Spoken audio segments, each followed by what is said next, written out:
Tidak sedikit dari hamba Allah yang melakukan suatu ibadah namun mereka melunturkan dan menghilangkan pahala daripada ibadahnya hanya gara-gara lisannya.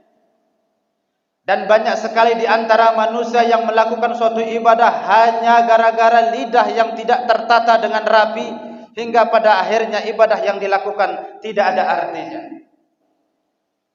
Sampai di dalam Al-Quranul Karim Allah menjelaskan ayat 263, qaulun ma'rufun, perkataan yang baik, khairum min sadaqati yatba'uha adza, lebih baik daripada kita mensedekahkan harta kita. Hanya sekedar mentata, hanya sekedar mengatur lisan, itu bahkan diumpamakan oleh Allah Subhanahu wa taala lebih baik daripada kita mensedekahkan, menginfakkan, memberikan harta kita kepada orang lain. Ini hanya sekedar lisan. Bagaimana dengan lisan yang baik, lalu harta diinfakkan dengan cara yang baik, sangat luar biasa. Tapi kalaupun misalkan infak kita tidak bisa dihitung saking banyaknya, kita mensedekahkan harta kita di atas dunia ini semua sampai tidak ada satupun yang tersisa, akan tetapi lisan kita tidak jaga, perkataan kita tidak tata, hingga menyakiti para tetangga, saudara dan lain sebagainya, maka luntur segala amal perbuatan kita. Apa kata Rasulullah? Innallaha la yanzuru ila suwarikum wala yanzuru ila a'malikum. Allah itu tidak melihat tampangmu, Allah itu tidak melihat kegantenganmu, Allah itu tidak melihat kekayaanmu, walakin akan tetapi Allah melihat hatimu, Allah melihat amalmu. Jadi ketika Allah menilai hati, niscaya tidak akan bisa ada kita sembunyikan. Karena hati hanya Allah dan kita yang tahu. Meskipun kita mengatakan aku ikhlas karena Allah, maka tentunya Allah tidak akan pernah bisa dibohongi. Bagaimana mungkin Allah bisa dibohongi sedangkan Allah lah yang menciptakan hati daripada manusia? Bagaimana bisa Allah ditipu sedangkan Allah mengetahui segalanya?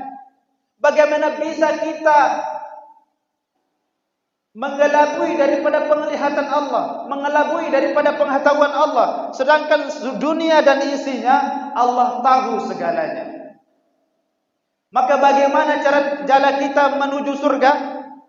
Bagaimana cara kita menuju surganya Allah? Bagaimana cara kita menggapai ridhonya Allah? Rasulullah sallallahu alaihi wasallam telah menggambarkan di dalam sebuah hadisnya. An Abi Hurairah radhiyallahu anhu qala Rasulullah sallallahu alaihi wasallam, dari Abu Hurairah radhiyallahu anhu bahwa telah berkata Rasulullah sallallahu alaihi wasallam, man kana yu'minu billahi wal yawmil akhir, barang siapa yang beriman kepada Allah dan kepada hari akhir,